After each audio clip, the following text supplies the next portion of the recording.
Од другата страна на поезијата на Мариета стојат читатели вознемирени од некои признаци од детството, бледи сенки кои што им минуваат низ главата кога не ги очекуваат.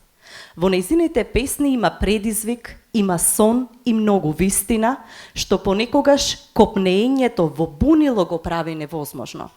Куси, збиени, полни со емоции, а честопати летаргични, стихови на бунтовност, но и на измирување и осамување.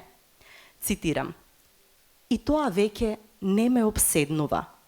Провидноста стана непријатна за гледање. На цвеките тежи лик на осаменик." Поезијата токму тоа и треба да биде. Есенција што ќе го зачини животот, ќе ги разбуричка емоциите на читателот, а понекогаш дури и некои негови гледишта ќе го замисли, ќе го задоволи, озловоли. Стиховите во усменија се мисли слободно пуштени да го освојат просторот. Се дур не најдат сродна душа и таму да се вдомат. Нашата Мариета не премолчува. Таа молкум создава. Таа шепоти. Создава, стихови ги говори во еден миг.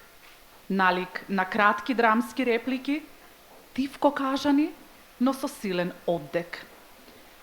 Незината песна е клопче предиво кое се влачи во мислата на читателот, за да излезе како тенка нишка која плете метафори и асоцијации.